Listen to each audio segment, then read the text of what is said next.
Gagawa muna tayo ngayon ng mga pindutan ng videoke. Bali, babasalin ko ng wiring dito guys. Kasi napakarami ng jumper talaga. Dugsong-dugsong na yung kanyang mga wire. At medyo burara na rin guys. Pati nga yung kanyang board ay nagkapingas-pingas na. Tapos yung ilalim ay puro kalawang na rin. Kaya papalitan na natin yan ng bago. Ayan o. Paling-paling na nga rin yung mga number niya sa mga button. Kaya itutuwid muna natin yan lahat. Naka-ready na rin yung listahan ng ating pattern para mabilis tayong matapos. Natanggalin muna natin lahat ng dating wiring tapos check na rin natin isa-isa yung mga switch para siguradong walang sasaplay.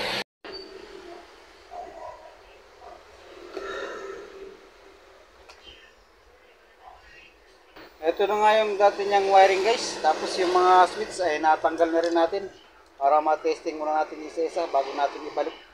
Paano ba natin malalaman kung buo yung push button? Siyempre, i-press natin itong kulay dilaw na maliit nito guys. Tapos kailangan natin ng tester. Actual test natin guys. Ayan guys, so kailangan may resistance siyang ganyan guys.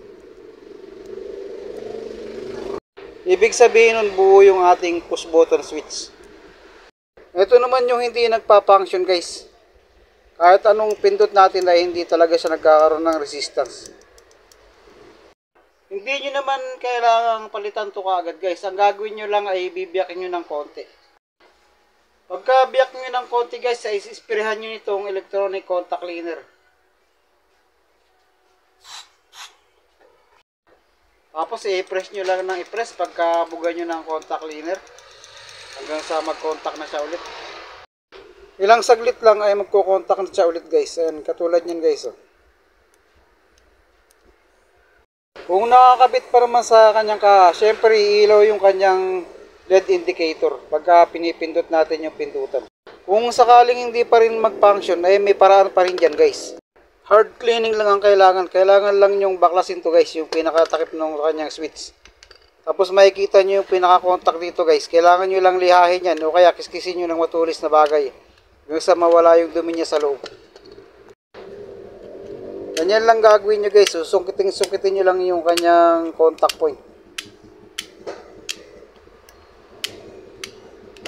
Hanggang sa malinis. At yan nga guys. So, may contact na siya ulit. Testing natin. Ayan o. Meron na siya ulit resistance. Sa ganitong pamamaraan ay makakatipid tayo ng budget at oras. Lalong-lalo na kung ginagamit yung videoke sa rental guys. Isayos din natin lahat ng switch holder guys para yung kanyang switch ay nakaharap sa isang posisyon. Yung pagdediretso naman ng number ay kailangan natin tanggalin yung pinaka-button niya guys. Tapos tanggalin natin yung number. Maiikot na natin yan guys sa loob. Yan o. Itapat lang natin dito sa kanyang mga paa guys para diretsong-diretso yung ating number. Saka natin yan ibabalik sa kanyang holder. Ayan o, nakadiretso na siya. Naituwid na natin lahat ng button niya sa ibabaw. Didiretso naman tayo sa ilalim. Nakikabit na nga natin yung mga switch. Safe position lang talaga dapat para mabilis tayo makakapag-wiring. Pang platinum nga pala to guys kasi bawat brand ng videoke iba-iba rin yung kanyang layout. Pagdating naman dito sa control board, kailangan yung sensor ay nakaharap sa kanyang player. Ang palatandaan naman ng number 1 ay itong puti hanggang number 16 yan guys. Mag-uumpisa na tayo mag-wiring guys. Yung ginawa ko nga palang pattern na to guys ay galing sa original na layout ng Platinum. Ginawaan ko lang ng shortcut para mabilis nating maintindihan.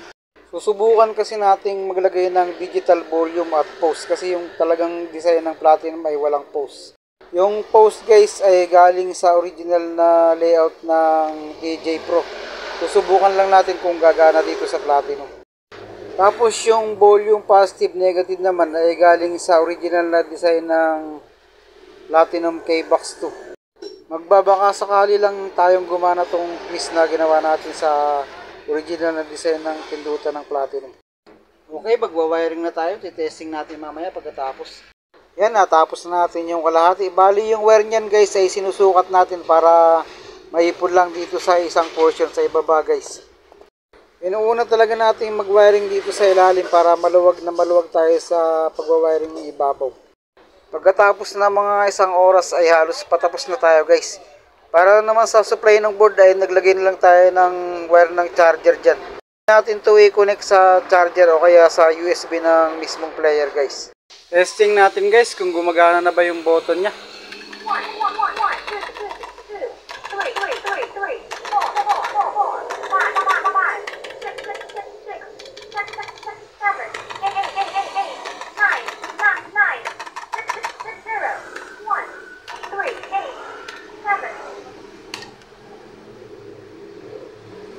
Yan guys, gumagana na lahat ng kanyang button.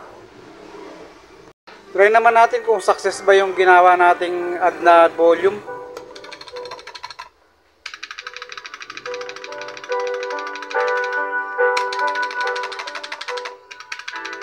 So far, successful naman guys yung pause.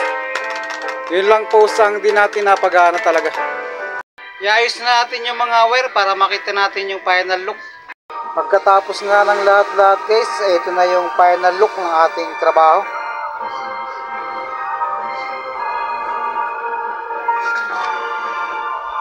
Kahit paano maganda-ganda naman siya tingnan guys. Hanggang dito na lang guys. Maraming salamat. God bless you all.